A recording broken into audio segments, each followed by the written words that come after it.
Olá, amigos do Capital Projects Podcast. Eu sou o André Schoma e estou aqui para mais uma conversa aberta sobre os desafios da gestão de projetos de capital. Nós sabemos que projetos de infraestrutura, projetos de energia, ferrovia, tratamento de esgoto, distribuição de água, são projetos muito desafiadores e normalmente costumam estar entre aqueles que apresentam os maiores desvios de prazo e de custo. E hoje a gente vai falar sobre um artigo muito interessante que saiu essa semana, falando de projetos de infraestrutura.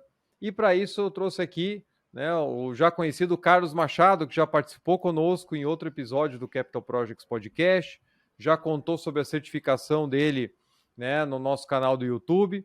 O Carlos é engenheiro civil com quase 20 anos de experiência em obras e projetos de construção, com atuação em diversos setores como obras imobiliárias, hotéis, galpões logísticos, hospitais, laboratórios, escolas e loteamentos. Possui mestrado em habitação pelo IPT de São Paulo e tem as certificações PMI-PMP, PMI-RMP e PMO-CP, e também é membro de Dispute Board pela DRBF. É gerente de PMO na DOCS, gerenciamento de projetos e obras, e professor de cursos de MBA em Engenharia e Construção Civil na FAAP e na PUC Minas. Carlos, seja muito bem-vindo mais uma vez aqui no Capital Projects Podcast. André, obrigado, mano, pelo convite, pela oportunidade de a gente poder trocar experiências aqui, dar uma olhada sobre tudo que envolve esse nosso mundo aí de gestão de projetos e projetos de capital. Maravilha. Carlos é um grande incentivador do canal, né? A gente vive trocando figurinha e já é, como eu falei, o segundo podcast que a gente está gravando, já gravamos mais um vídeo também. Então, só para te lembrar, Carlos, depois, a hora que a gente terminar a gravação, você fica aí que eu vou precisar do teu CPF, endereço completo, porque quando começa a participar muito, a gente começa a mandar os boletos também para dividir as contas, tá? Ônus e bônus, né? Ônus e bônus. Como eu falei, pessoal, o Carlos, né, um membro muito ativo da comunidade, é um entusiasta de boas práticas de gestão de projetos. Para quem já conferiu o episódio que a gente gravou, até foi presencialmente em São Paulo, né, foi bem bacana, já sabe disso. E a gente conversou essa semana porque saiu um artigo bem interessante no The Wall Street Journal, um artigo chamado Megaprojetos da China ao redor do mundo estão desmoronando, né? Como a gente não gosta de projeto e não gosta de polêmica, é claro que chamou atenção. O Carlos já disparou no grupo, inclusive, de membros da ACE aqui no Brasil. E eu já chamei ele para bater um papo. Falei, a gente precisa gravar aí alguma coisa falando desse artigo, porque tem algumas coisas interessantes, mas principalmente porque puxa muito aquilo que a gente fala tanto aqui no canal, e é mais uma chance da gente reforçar as boas práticas. Então, esse artigo ele foi escrito pelo Ryan Dubey e pela Gabriele Steinhauser. O Ryan é natural do Peru e há muitos anos segue o setor de mineração e de projetos, e a Gabriele é gestora alocada na África do Sul, do Wall Street Journal. E esse artigo ele foi reproduzido na íntegra aqui no Brasil, no jornal Valor Econômico, e obviamente gerou muita repercussão. O Carlos, então, estudou esse material, levantou alguns pontos, eu trouxe ele para o bate-papo aqui dentro do nosso canal. Então, Carlos, faz um resumo para a gente, o que esse artigo trouxe de informação e por que é importante para nós aqui na área de projetos. Olha só, André e todo mundo que nos acompanhando, né? Esse tipo de manchete, né, sempre chama muita atenção e você vai lá esmiuçar. E uma coisa que eu acho que é sempre importante no nosso trabalho, no nosso dia a dia, é questionar além do que está ali nas palavras, né? A notícia pode estar um tanto enviesada ou direcionada a um público que não é técnico, afinal, por exemplo, são meios de comunicação de grande circulação. Então, alguns técnicos estão lendo isso e outros que só são curiosos, enfim, vão passar os olhos por aí. E tudo que diz respeito à China é sempre de grande magnitude, né? Então, qual a importância de ter o conhecimento, de ver o que está pautado ali? O que isso pode trazer para o nosso dia a dia aqui, né? Às vezes a gente se vê tão no dia a dia ali, no nosso trabalho, será que isso tem impacto, que não tem? Então, foi o momento dessa reflexão para poder falar um pouquinho mais, né? E eu acho que é importante a gente ter em mente assim, a construção civil, os projetos de capital, o mercado de infra como um todo. A construção civil ela é um setor de capital intensivo, né? Então, você precisa ter muito poder de investimento, você precisa ter um fluxo de caixa muito extenso, alavancado ou não, para poder gerar o teu produto final, poder chegar com essa obra no final. Então, são grandes cifras, né? E, por exemplo, quando a gente pega ainda sobre a notícia, né, a gente tem que questionar quais são os métodos que estão sendo controlados, como é que está sendo controlado, quais são os meios contratuais, né? Qual que é a importância disso, né? A gente não pode estar alheio, né? Longe de querer ser especialista, longe de querer fazer qualquer juízo de valor, a gente não pode estar alheio à potência que é a China e à relevância que ela tem, né, quanto à sua capacidade de investimento, né? Uma leitura rápida aí dos bancos de dados da internet, de alguns sites que lidam com finanças, nós vamos ver que os últimos anos da China aí, de uma forma geral, o PIB deles orbitou ali em 7%, né? Chegou a ter pico de 10%, né? No último ano aí, 2021, 2022, que veio numa decrescente, muito em função de pandemia e coisas do tipo. Então a gente não pode fechar isso, né? E eu acho que uma coisa importante, esse assunto trouxe para a nossa pauta de novo, olhar o mercado como um todo, e a questão, por exemplo, dos BRIs, né, que é o Belt and Road Infrastructure, que é o programa de investimento da China ao longo do mundo, né? Alguns, inclusive no artigo, há uma passagem sobre isso, falando que é a nova rota da seda, né?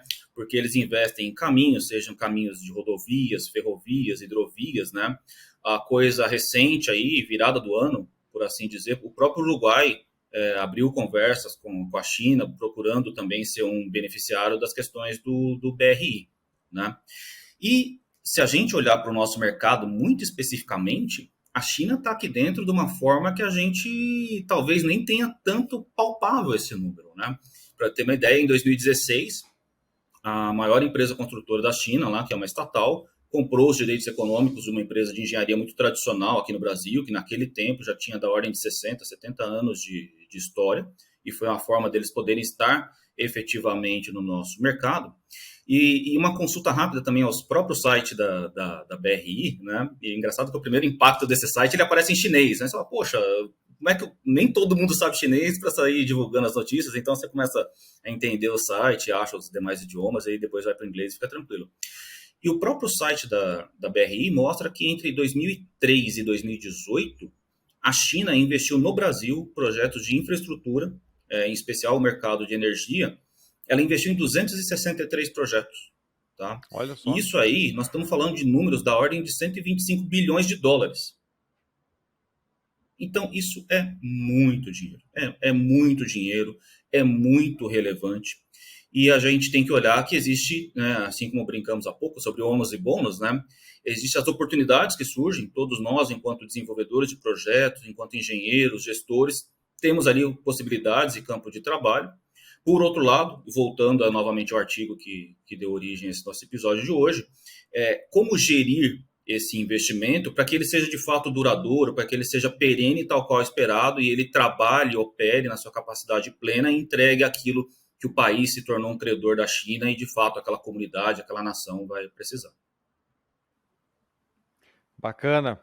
São grandes desafios através de grandes projetos, né? Com certeza. E como a gente falou mais cedo, né? Você comentou, é uma forma de investimento da China em outros países. A China precisa trazer recursos naturais, né, para dentro da sua economia e faz isso através de uma troca, né? Investe em outros países, em alguns casos, e em outros tem o investimento, como você comentou, até aqui no Brasil, né, de empresas privadas que vêm e como tem acontecido ao redor do mundo em outros países também. E a gente sabe que isso vai chegando em outras economias, como era o nosso caso, né? A economia brasileira mais fechada ainda é bastante. Eu fiz Sim. várias avaliações de projeto, né? Na China, desculpe, né? Na Argentina, no Chile, tentar com a China na cabeça, na Argentina, no Chile, no Peru, e você vê um trânsito de empresas e profissionais em países de língua espanhola, né? E o Brasil sempre o mercado mais fechado, que agora, é claro, isso vai a passos Sim. mais largos ou menos, mas vai crescendo, né? Sim.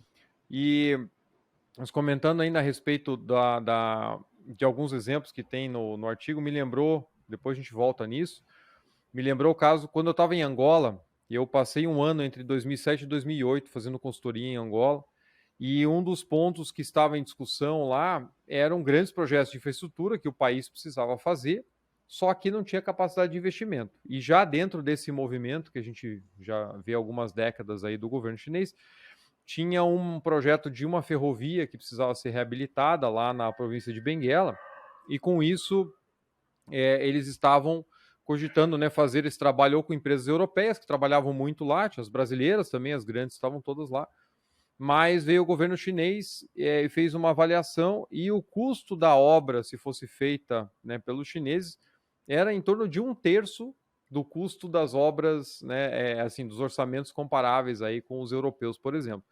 Então ficava uma condição desproporcional, porque eles traziam toda a mão de obra da China, que a gente sabe que tem custos mais baixos, né, e faziam um prazo mais curto, e com isso estavam negociando na época. Acabou que naquele momento não saiu, e não sei se até hoje, depois disso, acabou saindo ou não, porque depois com a crise financeira de 2008, o petróleo caiu muito, era a principal fonte, né, de financiamento do governo, mas ali já deu para ver um impacto. E pelo outro lado, eles já estavam com algumas empresas também financiadas, subsidiadas pelo governo chinês, fazendo projetos de desenvolvimento imobiliário, ainda tímidos em Angola, e bem no período que a gente estava lá, até nos últimos meses antes de vir embora, e um deles houve um caso bastante grave, assim, que algumas casas colapsaram, eram condomínios horizontais, e aí, na época, estava se discutindo bastante qual foi a qualidade da execução dessas obras, etc., né, feitas em prazo muito curto e com preço muito baixo, né, as lajes acabaram caindo e as casas quase que desmancharam. Então, até, mais uma vez, que a gente está usando de gancho aqui no nosso episódio, até para o pessoal ficar ciente, ficar bem por dentro, a nossa ideia não é ir na esteira da manchete sensacionalista e criar algum tipo de estereótipo dizendo que, olha, projeto, né, feito por um, feito por outro, vai dar errado, baixa qualidade, etc. Mas é puxar a atenção, como eu falei no começo, para os assuntos que a gente discute aqui com bastante frequência no podcast, que trabalhar com projetos de construção, né, a gente trabalha com um risco muito grande. Por isso, os projetos precisam ser bem planejados e bem executados, independente de quem é o executor, de quem é o financiador, em que país você está fazendo, mas a gente está sendo constantemente lembrado, e esse artigo é mais uma lembrança, de que fazer projetos de forma não tão estruturada ou não tão madura acaba trazendo consequências, né, que a gente sabe que são muito, muito sérias.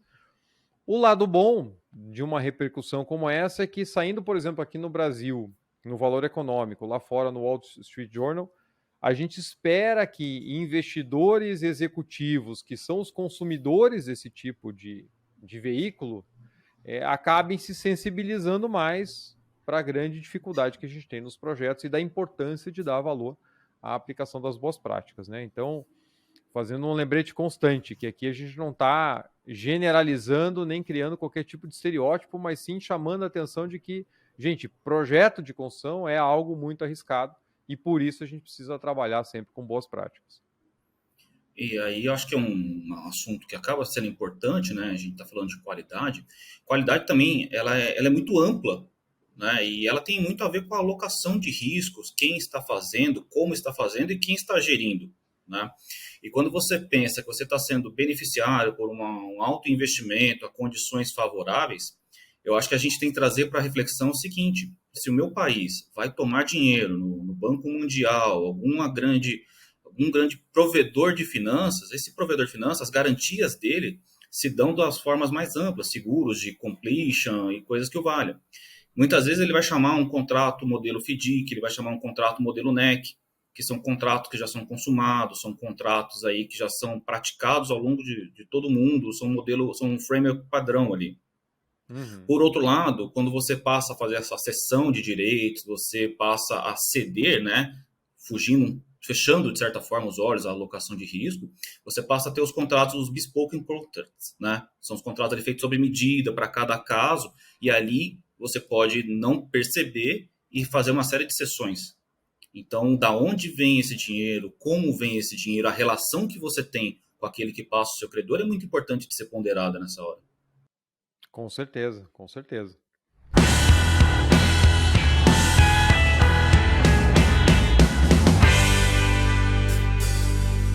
Meus amigos, nós sabemos que a alocação de capital é uma das formas críticas de traduzir a estratégia corporativa em ações. Mas alocar e realocar capital dentro de um portfólio de investimentos sempre é um grande desafio ainda para a maioria das empresas. Para trazer maior eficiência a esse processo, a Prosper desenvolveu o Teams Ideas, uma solução completa de gestão estratégica de portfólio de investimentos que adota as melhores práticas de gestão de CAPEX para garantir a governança, transparência e alinhamento estratégico ao portfólio. Desenvolvido por uma empresa com mais de 29 anos de experiência no mercado corporativo, a Prosper já foi reconhecida pela Microsoft por 6 vezes consecutivas como um dos melhores parceiros da América Latina em soluções de gestão de projetos e gestão de portfólio. O Teams Ideas é a solução adotada por grandes empresas no Brasil e no mundo, e você pode conhecer mais sobre essa solução clicando no link aqui na descrição desse episódio.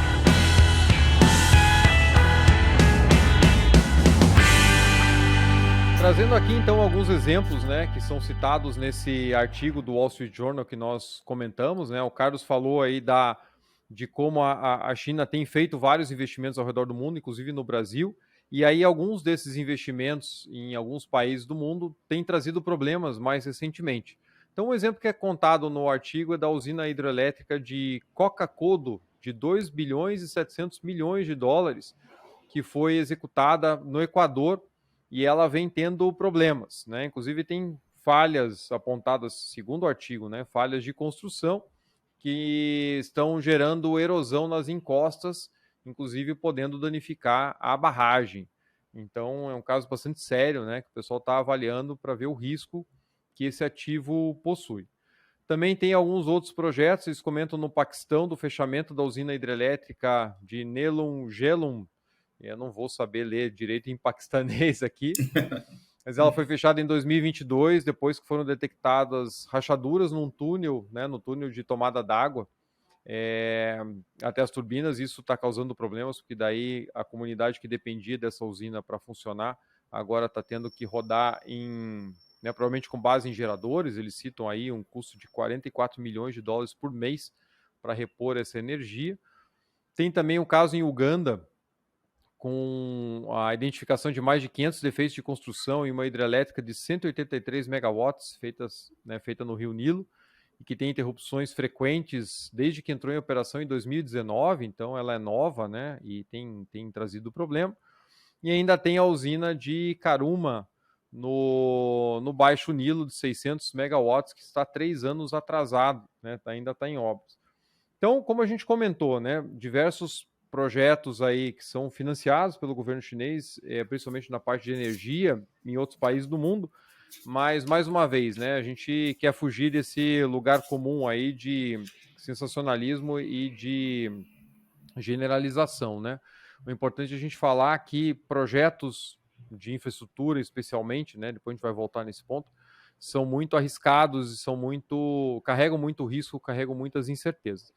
Mas fora o grande investimento chinês que está sendo feito em outros mercados, a gente acompanhou nos últimos anos a expansão imobiliária muito forte dentro da China, que isso movimenta, como o Carlos estava comentando, um mercado gigantesco, inclusive com insumos que vêm de fora. A gente acompanhou aí o quanto o minério de ferro também surfou, né, nesse boom imobiliário da China pelo consumo de aço. Mas parece, Carlos, né, você estava comentando que as coisas mudaram um pouco internamente. Como é que está esse mercado hoje? Continua na mesma velocidade? Os investimentos continuam crescendo ou está um pouco diferente? Está bem diferente, viu, André? Também noticiário aí, Jornal Valor, Época Negócios, né? Uma das manchetes, e de novo, né? Às vezes carregado um pouquinho de tinta, mas vamos aos fatos, né? Que a construção segue freando a economia da China. E por que essa tinta toda na manchete? O mercado imobiliário na China, ele é 1/4 do PIB. Tá? Isso reportado tanto em Jornal Valor quanto em Época Negócios, 1/4 do PIB se dá no mercado imobiliário. Tá? E olha só, dados já de 2022, diz que olhando para valor, né, essas novas residências aí caíram 28%. Isso numa viabilidade de uma incorporadora é um número que é um palavrão, ele é muito forte, ele é muito pesado, né? Uhum. E se você olhar em termos de terreno, a quantidade comercializada em área, a redução também já dado de 2022, 53%. Essa redução é como se eles tivessem voltado para o ano de 1999. Olha só. É muita coisa, é um peso significativo, né? E aí, como a construção é um setor aí primário, ela mexe essa roda da economia dentro do nosso segmento, mas como um todo, a gente pode, por exemplo, falar do exemplo do cimento. Tá? Já dados de 2023, o pessoal da Global Cement, que é um site com grandes compilados e relatórios aí sobre o consumo de cimento, visão global aí, né? O que eles falam? A China, né, ela responde por 34% da produção mundial de cimento. Mundial. Mundial. Eles, Olha. número 1 no ranking. Número 2, Estados Unidos. Só que olha a proporção, 3,5%. Nessa 10 vezes. continha básica, são 10 vezes a... Né? E nós, Brasil, aparecemos nesse ranking, nós somos o 9º colocado, né? Com 0,9%. Então, você imagina que qualquer desencontro nessa movimentação do mercado chinês, o impacto em cadeia é absurdamente grande. Tá? E aí foi noticiário, também consta aqui desses históricos, de todas as informações, né? Uma das maiores incorporadoras da China, né, a Evergrande, agora em janeiro ela está negociando com seus credores da ordem de 22 bilhões de dólares. É o furo das lojas americanas. Né? E para a gente, se a gente pegar na escala da moeda, você imagina o quanto grande é isso. Ah, não, então, aqui é reais, né? Tá aqui é reais. 100 lá bilhões de reais. De dólar, é muito dinheiro, né? É dinheiro de navio, carreta e trem. Por isso que a gente entende, então, que ano passado, quando começou, né? Acho que foi no começo do ano passado, que as notícias, né, de que a empresa podia não pagar seus títulos e tal.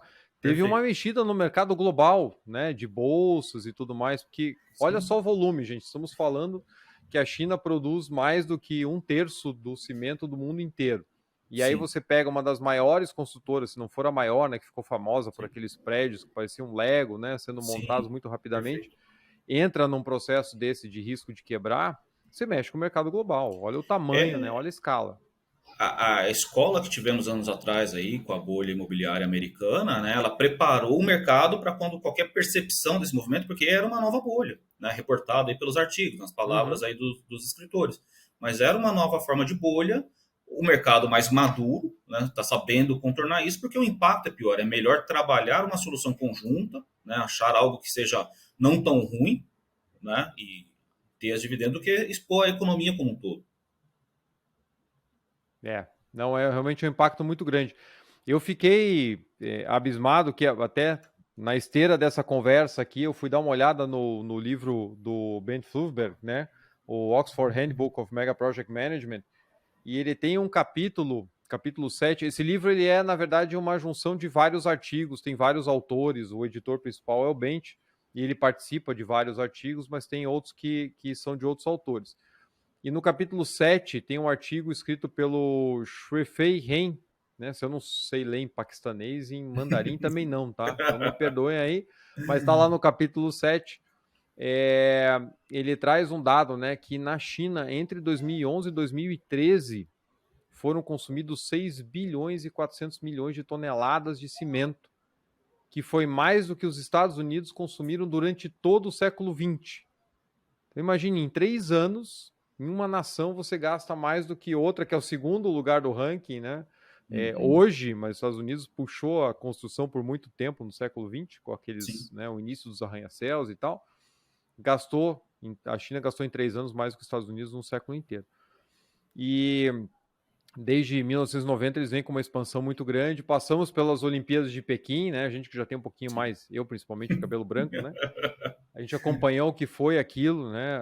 Era uma maneira da China mostrar para o mundo a sua, né, potência da sua economia, e a construção foi um dos grandes motores. E até com a crise financeira de 2008, então a China investiu muito com as Olimpíadas, naturalmente você passa um período de crise depois, mais com a crise financeira mundial, então começou-se a criar estímulos em mercados de infraestrutura para justamente poder puxar a economia.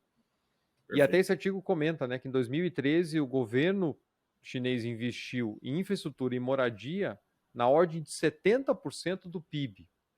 Então imagine, se a gente briga aqui no Brasil para ter investimento total no país de 1 a 2% do PIB, 3% por parte do governo, lá durante um ano foi 70%, até para manter a economia girando.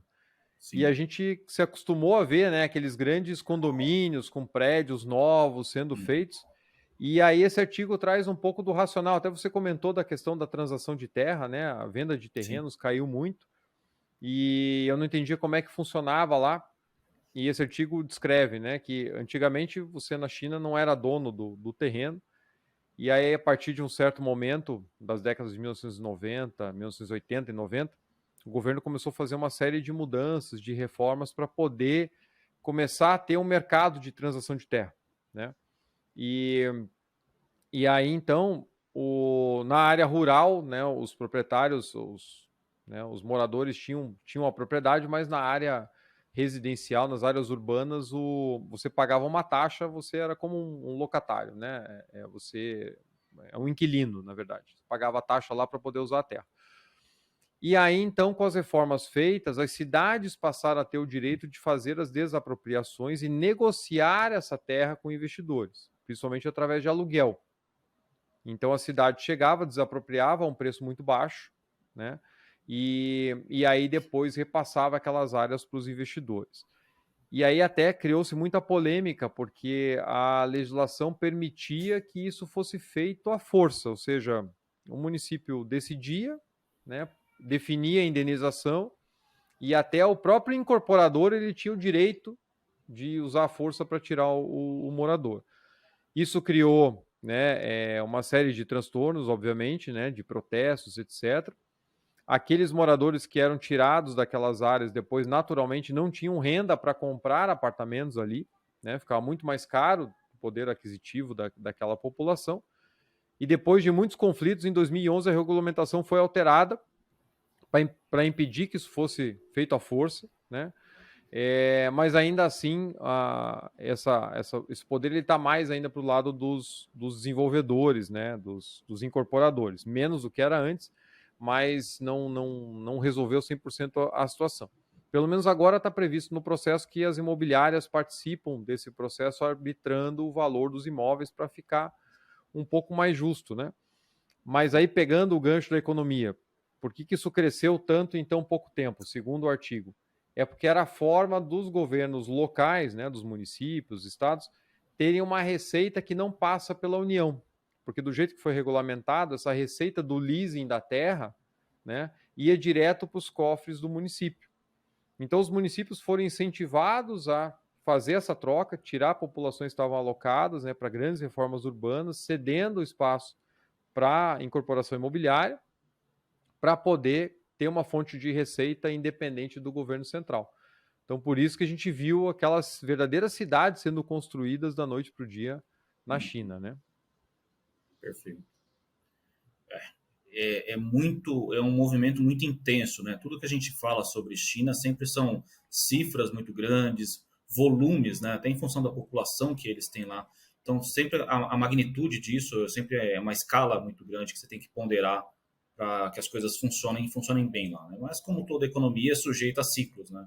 E ciclos de alta, ciclos de baixa, às vezes a fatores externos, e também a pandemia, como ela chacoalhou todo esse mecanismo que funcionava azeitado até ali, né? Com certeza.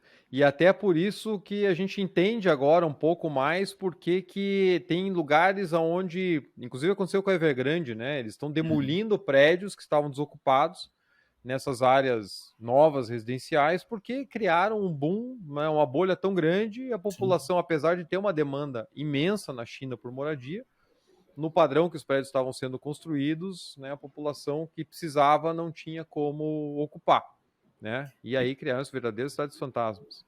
E o próprio ciclo econômico lá, às vezes profissionais estabelecidos dentro de todo o material que a gente teve contato, estudando, pessoas que prestaram, né, o seu depoimento, as reportagens aí, que tinham carreiras estruturadas, que tinham empresas dentro da realidade econômica da empresa estruturadas, ou reduziram muito, né, e que era uma empresa, passou a ser uma pessoa trabalhando ali por ela mesma, uma forma de autônomo, pessoas que mudaram de profissão.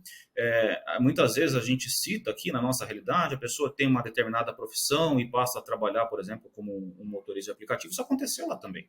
Uhum. Não é algo específico, exclusivo do nosso país, da nossa cultura, não. O efeito é global, o efeito é em cascata numa economia, mesmo numa economia tão ao jeito deles organizada quanto é uma economia chinesa, né? É um impacto muito grande. Agora, mais uma vez, né, para a gente comentar aqui que a gente não está generalizando, vocês vejam pela questão do desafio, né? Um dos lugares mais cultuados aí do mundo nas últimas décadas em relação à construção, naturalmente é Dubai, né, com tudo de espetacular que foi feito. E se a gente procurar mais recentemente, tem até vídeos no YouTube que comentam, né, daquelas construções das palmeiras. Então foi feita a primeira palmeira, depois veio um projeto de uma palmeira muito maior, aquele mapa mundi com ilhas, né, que imitavam o mapa mundi, etc.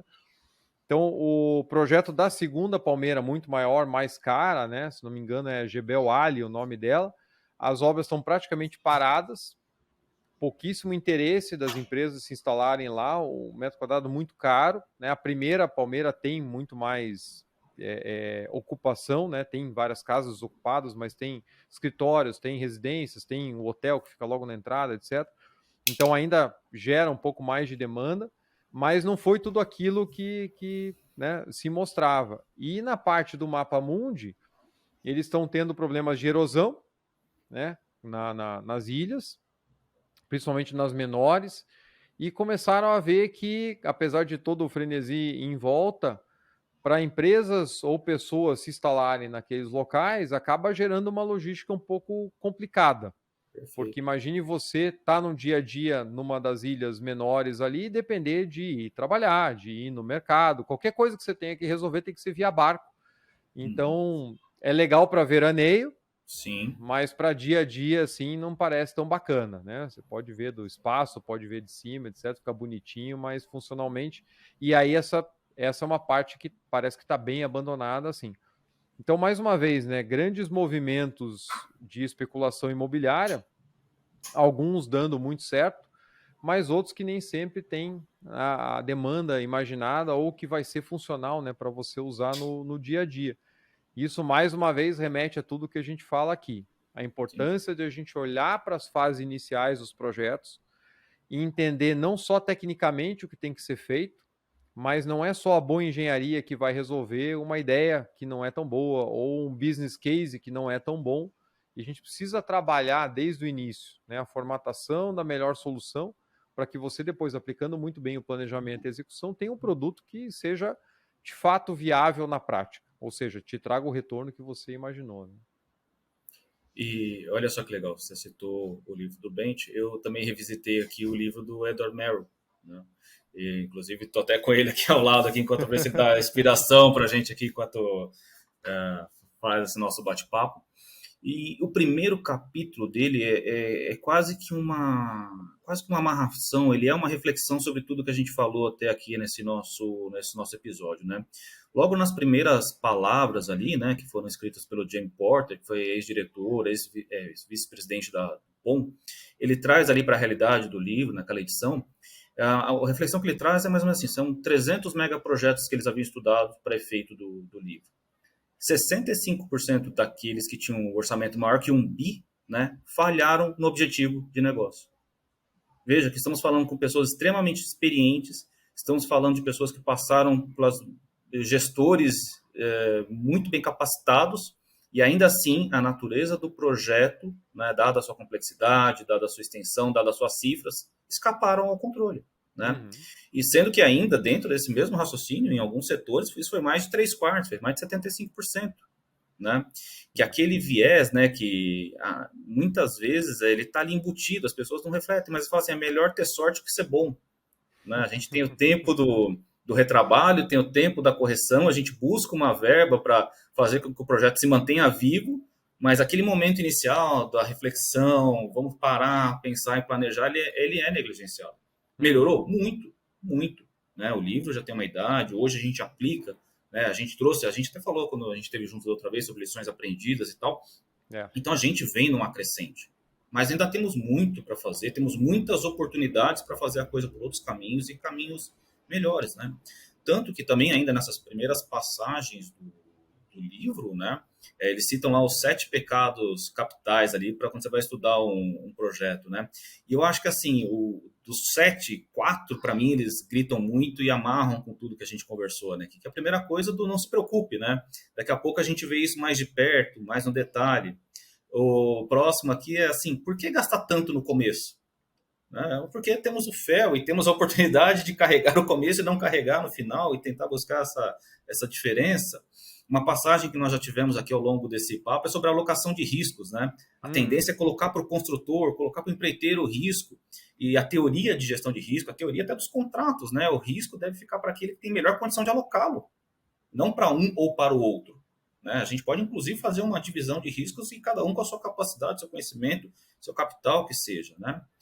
E eu acho que, no final de tudo, a gente acaba estando na metáfora também que está no livro, que é aquela caminhada na floresta. Né? Quando você caminha, chega uma hora e você fala, onde eu estou? E essa hora, né, isso na nossa realidade de projeto, um projeto extenso, projeto de anos aí, cifras absurdas, chega um momento que se aquele gestor não estiver atento, ele vê que está acontecendo, mas já não sabe responder muito bem o que e o quando. Né? Então, acho que isso cai bastante. E aí, até também foi interessante, um livro que eu comecei a leitura, preciso até concluí-lo aqui, também do Eduardo Merrill, é o Leading Complex Projects, né? Onde essas relações humanas, essa questão de lições aprendidas, onde ele faz a análise de perfil de N gestores lá, gerentes de projeto, como que eram essas pessoas com relação ao projeto que eles estavam gerindo, com relação ao cliente, que era o dono daquela obra, né? Como é que essa integração do fator humano acarreta no desenvolvimento técnico para a entrega dos projetos, né? Então, talvez no futuro a gente possa falar um pouquinho mais sobre isso, mas eu acho que o que vale sempre é esse conhecimento, essa fundamentação teórica, né? Essa curiosidade de saber o que tem de informação disponível, como é que essa informação disponível eu posso trazê-la para a minha cultura pessoal, para a minha cultura corporativa, e aquilo de fato se tornar uma ferramenta e aí eu entregar, trazer uma questão aí de valor agregado para aquele projeto que eu estou conduzindo. E sabe que conversa boa é assim, né? Você comentou o caso da floresta, eu já lembrei aqui de um caso, olha, não vou lembrar o ano direito, mas faz muito tempo. Eu estava, né, aqui em Curitiba na época fazendo apoio para pequenas e médias construtoras na parte de implantação e gestão de projetos, project controls, etc. E aí um engenheiro de uma grande construtora que estava fazendo um condomínio muito grande aqui, uma construtora de São Paulo, estava na época fazendo investimento aqui em Curitiba, ele me chamou para conversar e aí eu cheguei lá, ele, né, no canteiro de obras, eram acho que 3 ou 4 torres que estavam sendo construídas, ele chegou para mim e falou assim, tá vendo essa torre aqui? Eu tenho que entregar ela daqui a, sei lá, acho que era 3 meses ou 4 meses. Aquela ali mais 3 meses para frente. Aquela ali mais 3 para frente, a outra mais 3 para frente, né? E eu olhei, tipo, as duas primeiras estavam muito cruas, assim. Aí ele virou para mim, eu te chamei aqui porque eu tô precisando de um apoio na parte de planejamento, porque é o seguinte, eu não vou entregar no prazo. Eu vou atrasar, sabe? Mas sabe qual que é o problema? Eu não sei quando eu vou entregar. Ou seja, eu não sei quanto de atraso eu tenho hoje. Então eu estou aqui no desespero, eles tinham acabado de substituir o engenheiro da obra, então esse gestor ele veio de São Paulo, ele ia passar um mês aqui, ia trazer um outro engenheiro. Enfim, é tentar botar a obra no trilho depois que ela já tinha descarrilhado. Mas aquilo me marcou muito. O cara super experiente, constrói edifício no Brasil inteiro, né, o tempo todo, virar para você e falar assim, eu não entrego na data, mas o pior é que eu não sei quando eu entrego. E aí ele me falou, a gente tem 6 meses de tolerância de entrega no contrato que eu posso atribuir a causas, né, de força maior, posso dizer que foi chuva, etc. Mas assim, no meu feeling eu não entrego isso aqui dentro da tolerância. Agora, o quanto de multa a gente está falando aqui? É 1 milhão? É 5 milhões? É 10 milhões? Eu não sei. Então eu preciso de alguém para me ajudar, né? Afinal das contas, a gente acabou não fechando o serviço, né? Até na época eu estava com outros projetos, falei, ó, não vou conseguir te atender direito, passei para um outro profissional, mas como eu falei, né? Você imagina ter um gestor que está no escuro, está na floresta, o cara andou, está fazendo o melhor, está suando pra caramba, suando sangue ali e não sabe onde ele está, né? Não sabe o tamanho da encrenca. Exatamente. E quando a gente puxa, para outros projetos, né? Então, só relembrando, como a gente falou antes, né? Projeto dá errado no mundo inteiro, de qualquer tipo. E os números são muito alarmantes. E a gente tem isso nos mostrando já há muitos anos o que a gente não deve fazer. E, infelizmente, a gente vê as práticas sendo repetidas no nosso dia a dia.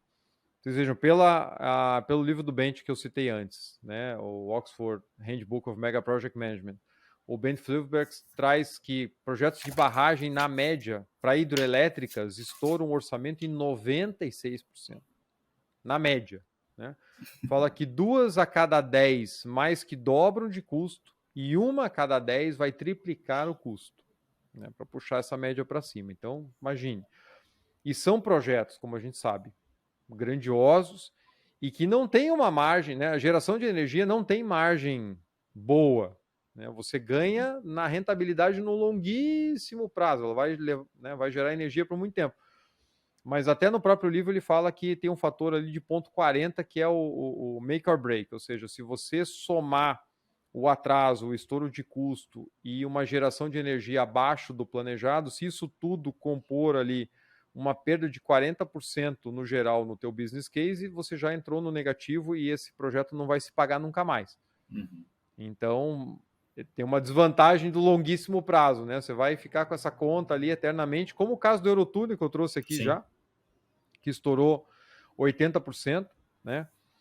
Tem um outro caso que ele cita também da represa de Cariba, no Rio Zambeze, entre a Zâmbia e o Zimbábue, que foi inaugurada já há cerca de 40, 50 anos, e aí por uma questão de projeto, né, é uma barragem de 100 metros de altura em arco, né, tipo a Hoover, que muita gente conhece aí dos Estados Unidos, mas ela é mais baixa, tem 100 metros de altura, é um pouco mais larga, tem a saída dos dutos, né, de vertedouro no meio da barragem, então sai aquele jato d'água, né, que vai cair a jusante para quando você precisa regular o nível da barragem, e isso começou a causar erosão.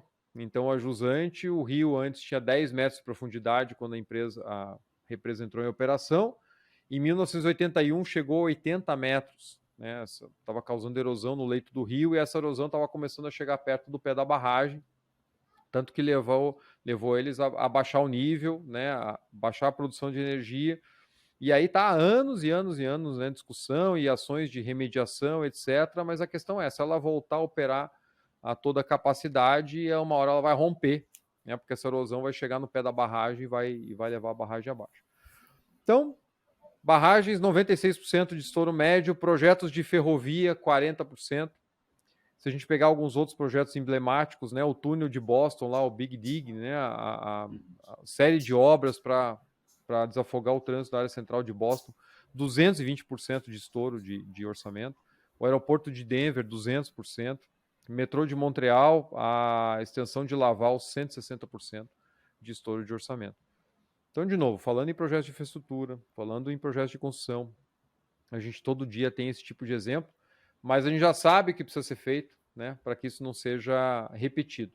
Só cabe a nós, e principalmente aos tomadores de decisão, se conscientizar que isso é técnica, né? Como você falou, não é sorte, é técnica. Não. Cabe a nós aplicar ou não. Para a gente não incorrer naquilo que já foi pauta aqui de alguns episódios, né? Não ter que fazer projetos para corrigir projetos, né? Para que a gente possa fazer o projeto e ele entregue a funcionalidade que ele foi pensada, né? Exatamente, né? Quem ouviu o episódio imediatamente anterior da semana passada vai lembrar do case, né, que a Clarice trouxe aqui do tal do Sustex, né? O empreendimento que novinho pediu quase 200 milhões de dólares de suplementação como sustain, na verdade, por estouros de projeto, problemas de projeto, né? Então, não é isso que a gente quer, né? Não, a gente quer fazer bem feito, fazer uma vez só e a gente está melhorando. Acho que é importante isso, as pessoas estão tomando consciência, mas é uma cultura e como toda cultura, ela demanda tempo, uma coisa que vai passando, mas é importante que a gente já quebrou a inércia, precisamos acelerar. É, com certeza. E eu lembrei de uma outra coisa que a gente falou, né? Investimento de infraestrutura na China. Só para não deixar passar o gancho, até se algum ouvinte aqui do Capital Projects Podcast achar esse documentário, me manda o link, porque eu assisti na TV há alguns anos, né? Um documentário que falava da construção do cubo d'água na China, né? Para as Olimpíadas de Pequim, lá o prédio que foi palco das provas de natação. E foi muito interessante porque eles fizeram um concurso global, né, para escolher o design e escolher a empresa que ia, enfim, construir. Então ia fazer o design e construir o prédio. E aí uma empresa chinesa se associou com duas empresas de fora, né, uma empresa australiana de arquitetura e uma empresa de Londres de estrutura, para propor aquele design. E daí entrevista as pessoas, né, da empresa, se não me engano é o Arup Group de Londres, né, que fez a parte estrutural, e a PTW Arquitetos, né, da Austrália, e depois a PTW foi comprada pela empresa chinesa que capitaneou o consórcio, né, mas foi anos depois. E o que chamou a atenção? Primeiro, aquela obra realmente ela é icônica, né, toda aquela estrutura que parece não ter um padrão bem definido, aquelas bolhas, né, que foram criadas, e a dificuldade, a complexidade eram os nós. Como é que você amarra essa estrutura junto com aquela camada de bolhas, né, que você tinha. E um diferencial que eles tiveram para ganhar o concurso foi que lá atrás, imagine, isso foi talvez 2005, né, a Olimpíada foi 2008, eles já fizeram uma impressão em 3D de um vértice do prédio pequeno, só para mostrar mais ou menos a ideia. E aquilo acabou convencendo o júri, né, de que, poxa, os caras conseguem fazer e vai ficar legal. Mas o que mais me chama a atenção desse documentário é que eles entrevistam o engenheiro-chefe, né, da parte de cálculo estrutural e coisa, e ele conta que quando eles anunciaram o resultado, e eles ficaram sabendo que eles tinham ganho, tipo, tava todo mundo comemorando, a empresa de arquitetura, a empresa chinesa que ia construir, e eles que iam fazer todo o cálculo estrutural estavam apavorados, porque eles não sabiam como fazer o design, né? Como projetar aquela estrutura que eles tinham concebido como conceito, né? Então, acaba sendo até engraçado que, pô, tá todo mundo concorrendo para ganhar. Mas aí a hora que você ganha, coloca a mão na cabeça assim, meu Deus do céu, como é que a Nossa, gente... era de verdade. Era de verdade. agora eu vou ter que fazer aquilo, né? Aí ele conta que ele chegou, inclusive, a dormir algumas noites no escritório, porque as primeiras semanas foram uma loucura para eles tentarem, né, transformar aquele conceito, de fato, em algo que fosse factível, e daí depois você ia repetindo aquele padrão, né, dentro da estrutura para projetar o prédio inteiro. Então, gente, né, mesmo os projetos mais desafiadores, já falei aqui da Opera House de Sydney, né, tem cases muito interessantes aí, onde a gente, como engenheiro, falando aqui do meu lado, precisa dar um jeito de transformar em algo palpável as ideias dos arquitetos, né? Sim. Faz parte do desafio também. E essa parte, no final das contas, e quando fica pronto, a gente fica feliz. Então, essa é a parte gostosa, né? Dá trabalho, é complicado, mas é bom também. É bom, dá orgulho, dá orgulho. Carlos, muito bom o papo contigo, né? Foi bom ter puxado o gancho na nossa conversa aí sobre os desafios de projeto de capital no mundo inteiro, para a gente ver que não é exclusividade, mais uma vez, como você trouxe muito bem, fugindo do sensacionalismo da matéria. Quem tiver acesso, eu vou deixar o link na descrição do episódio, né, para a matéria, mas assim, tanto no Valor como no Wall Street Journal, você tem que ser cadastrado ou assinante para poder acessar, mas acho que muitos nossos ouvintes são, ou de maneira corporativa, né, você tem acesso aí aos artigos, mas vale a pena dar uma olhada, mas sempre com essa visão, né, tem que colocar um filtro, porque, como eu falei, projeto ruim, infelizmente, a gente tem no mundo inteiro, projeto bom também, então a gente tem que trazer isso, tem que aprender, né, com quem aplica as boas práticas, tem que aprender com os erros para não fazer igual de novo. Então, por isso que a gente quis provocar um pouquinho essa discussão. Então, eu quero que vocês deixem no comentário para mim ou escrevam lá no LinkedIn se vocês curtiram o tema, se vocês têm mais exemplos que querem trazer aqui ou outros papos, né, que de repente você que está nos ouvindo vem aqui conversar como o Carlos veio, que sempre é uma conversa muito boa. Carlos, dicas finais para nossa audiência aí e aprendizados do nosso papo de hoje. Eu acho que o gostoso é quando a gente consegue pegar e olhar a coisa num aspecto mais amplo, né?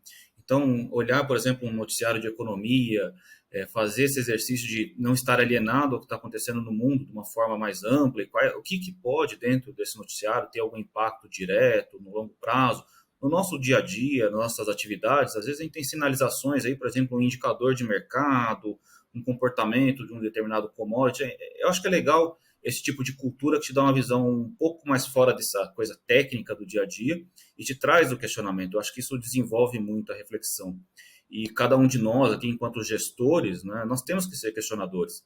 Muitas vezes a gente recebe uma informação direta ali, pronta, mas aquilo é a verdade para aquele narrador, a quem está te trazendo aquela notícia, aquilo te traz como uma verdade, e às vezes com bons elementos, mas, de novo, o contraditório é importante. Né? Às vezes o contraditório te abre novas possibilidades, às vezes o contraditório, você fazer a pergunta do contra, simplesmente valida aquilo que está sendo apresentado para vocês. Então, é uma bandeira que eu defendo. Eu acho que essa leitura, no sentido mais amplo, do tudo que pode trazer algum tipo de informação, algum tipo de termômetro, é importante. Então, fica esse incentivo para que a gente possa desenvolver essa curiosidade, ter conversas ao lado do que é a nossa atividade principal aqui. E mais uma vez aí, obrigado pela oportunidade, pela credibilidade, espero poder colaborar com todo mundo. Também, rede social está aberta aí, que eu puder colaborar, contem comigo para que a gente possa fazer cada vez melhor. Ótimo. Carlos, mais uma vez, muito obrigado por participar de novo aqui no Capital Projects Podcast, trazendo um papo muito bom sobre boas práticas, né, e problemas que nós enfrentamos em projeto de capital. Bacana, gente. Obrigado. E não esqueça que depois eu vou pegar, né, teu CPF, teu endereço, e vou mandar os boletins lá. Opa! Junta tudo ali, a gente faz uma fogueira. Vamos embora. Gente, muito boa essa conversa aqui, né? Sempre traz insights interessantes, como eu comentei, a gente traz notícias de fora, traz exemplos para chamar a atenção que a gente está lidando com projetos complexos, com projetos que envolvem muito risco, e está na mão, né, nas mãos de nós, né, profissionais, tomadores de decisão, executivos, fazer bons projetos, projetos que durem, projetos que tragam valor, projetos que cumpram o seu objetivo. Então foi muito bom contar com vocês aqui na audiência de mais um episódio do Capital Projects Podcast. Queria agradecer também aos membros do nosso canal, aquelas pessoas que participam lá no Catarse, que contribuem todo mês para o Capital Projects Podcast. Se você ainda não assina, não faz parte da comunidade, né, considere se associar. Temos planos aí a partir de apenas R$5 por mês. Então, tem o link aqui na descrição desse episódio. Espero você lá. Também quero agradecer ao Teams Ideas by Prosper, parceiro aqui do nosso canal, que está sempre conosco e que dá condições de a gente levar esse conteúdo, né, cada vez mais longe. E falando em levar mais longe, não deixe de compartilhar esse episódio com outros profissionais, né, da sua rede que você conhece. Então, sempre tem mais gente buscando esse conteúdo. Nós temos ouvintes chegando literalmente todos os dias aqui no nosso canal. Está sendo muito bacana. Então, faça também a sua parte, ajude o canal a crescer, siga o canal, siga lá no YouTube também, deixa o like nos vídeos, isso é muito importante para que os famosos algoritmos comecem a, né, divulgar esse conteúdo cada vez mais para pessoas que têm aí o mesmo interesse. E para fechar, um recadinho, uma novidade bem bacana, o curso de Metodologia FEL está voltando num novo formato. Eu fiz a gravação em estúdio, em altíssima qualidade, né, do curso. Então, teremos sessões ao vivo, teremos sessões gravadas. Então, fiquem ligados aí que entre fevereiro e março deve sair a próxima turma, a 9ª turma já do curso de Metodologia FEL. Depois de 8 turmas em apenas 15 meses, né, eu dei essa pausa para justamente poder reestruturar o programa, gravar uma parte. Então, ficou muito legal e eu vou divulgar aqui quando a gente começar a abrir as inscrições. Bom, por hoje é só. Fiquem bem, né? Espero vocês na semana que vem. Um grande abraço e até a próxima.